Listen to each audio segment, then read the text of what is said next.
So hi mga kidi, welcome back to my vlog again, and of course ito ang aking mga highlights na mga pinuntahan dito sa Cebu sa 4 days and 3 nights ko na pag-stay dito sa Cebu, and kasama ko syempre ang Lakbay Cebu Tour. So yun nga mga kidi, this is my second time na mag-travel dito sa Cebu kasi syempre hindi talaga nakakasawang mag-travel dito sa Cebu, lalo't ang dami nilang pasyalan or tourist spot dito sa Cebu, and one of my favorite tourist spot dito ay ang kanilang canyoneering na sobrang extreme adventure dito sa Cebu City, and of course ang The House of Lechon. Hindi mo pwedeng palagpasin kung hindi ka makakain ng lechon dito sa Cebu dahil sobrang sarap ng kanilang lechon dito. Alam mo, sa dami ng pasyalan dito sa Cebu, katulad na lang ng Sirao Garden kung mahilig ka sa flowers, and of course sa mga halaman, yan, pwede mo silang puntahan. And meron din naman dito ng Temple of Lea. Ayan, sa sobrang gandang Temple of Lea, lagi itong pinapasyalan din ng mga turista. And for only 150 pesos ang entrance. Syempre, kailangan mo rin tikman ang kanilang masasarap na foods. Ayan, kung makikita nyo. And kailangan mo rin bumisita dito sa, syempre, napakasikat na Santo Niño Church. And of course, yung Magellan's Cross naman dito sa Cebu City. At syempre mga kidi, pinuntahan ko din ang SM City Seaside dito sa Cebu, and of course katabi lang din niya ang 10,000 flowers. Ayan, kung makikita niyo, sobrang ganda. Meron din siya sa taas, pwede ka mag-relax, magkape, mag-enjoy, and nakaka-relax talaga siya, nakakawala ng stress. At syempre makikita mo yung sunset nila dyan. And of course sa amin second day, hindi mawawala ang dagat syempre kapag nag-travel ka. So pumunta agad kami dito sa napakagandang Pescador Island. Ayan, kung makikita nyo, di ba?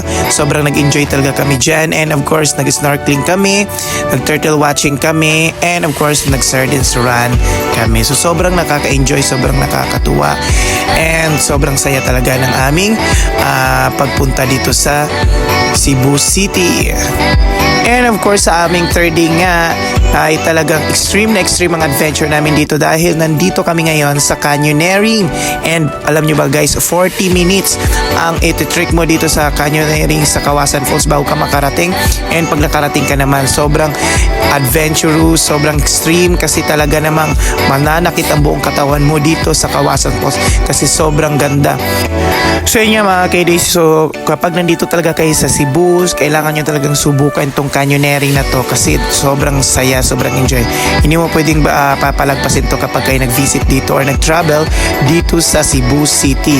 So for only 2,200, grabe, kasama na pagkain, entrance, lahat-lahat at tour guide, pwede nyo nang masubukan at ma-experience ang mag-canyoneering dito sa Kawasan Falls sa Cebu City.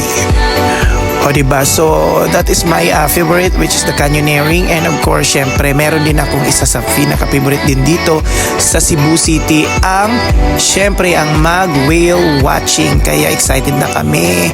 Ayan, sa sobrang dami ng tao, excited na kaming mag-whale watching. And ito na nga, sobrang laki na at nakaka-excite. Grabe, talagang malapitan kong nakita ang whale. Sobrang ganda niya tingnan guys, tingnan nyo naman.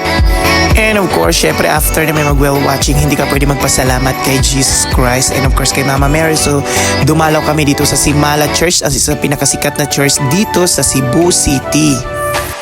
Kaya guys, yan ang aking mga highlights for this video. Abangan nyo aking mga full vlog sa iba't ibang tourist spot dito sa Cebu. Kaya thank you guys, thank you everyone.